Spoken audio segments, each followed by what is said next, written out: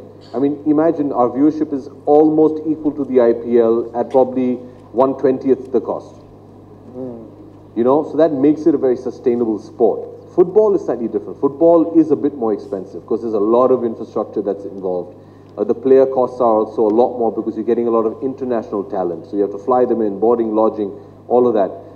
Football, I think you need to be prepared for a 5 to 10 year bleed before you can turn around. Now coming to the question of how can you use fan engagement. Any sport is going to be successful because of the fans. They're the guys who drive everything. So in a sense, a fan is similar to not your client, but in a business would be, you know, your market. For example, in films, it's your audience. Audience goes in, buys a ticket, film does well. Fans come and buy a ticket, viewership increases, or you watch on television, viewership increases. So they're integral to it. So how do you get them? So first, obviously, get them into the stadiums. That's a huge part. And, you know, as much as we'd like to, but I think having my family around is only going to work for 1 or 2 matches. After that, the sport has to take over. All right? And you have to believe in that. So get them into the stadiums, get them watching the television, get them involved in the sport. How can you involve them in that? You try and integrate as much as possible. Reach out to them, interact with them. That's going to be your sole driving force for your business. And not just gate receipts and merchandising and stuff like that. But, you know, if you don't have fans, nothing on earth is going to work. If you don't have somebody going and purchasing your product, it's not going to do well. It's as simple as that. So you have to, I think they should be at the top of the pyramid in terms of priority for any sport. But like I said, yes, I think football will take a bit longer to break even. Kabaddi, I know a lot of the teams have already broken even. Yeah. So that's fantastic, AB. Those are, yeah, no, sure, sorry, sure. we'll have to cut it short because... 1 second. No, sorry, My we're take? talking sports. We're talking sports. Let's stick to that, please. My take. He asked me my take on nepotism. Do you know who I am?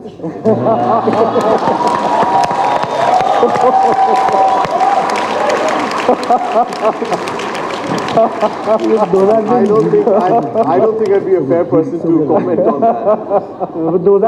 But to answer your question, sir, at the end of the day, you know, it's all very good, but your only hard work pays at the end of the day. Okay. Just 1 second, guys. We're really sorry. Yeah.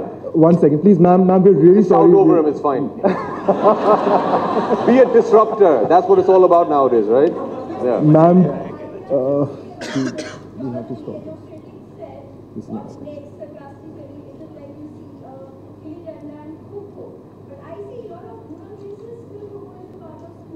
Kho-Kho is, please let me tell you, if you ask me what are the next 3 leagues I think should come up, Kho-Kho has to be one of them. Okay? I think hockey is primed to be repackaged and come back. We're great at hockey. It's become exciting to watch. Kho-Kho is awesome. Okay? But Kho-Kho should start with just an all-women's league. That's the way to break through. Ma'am, I'll have to stop you here now. Please. Please.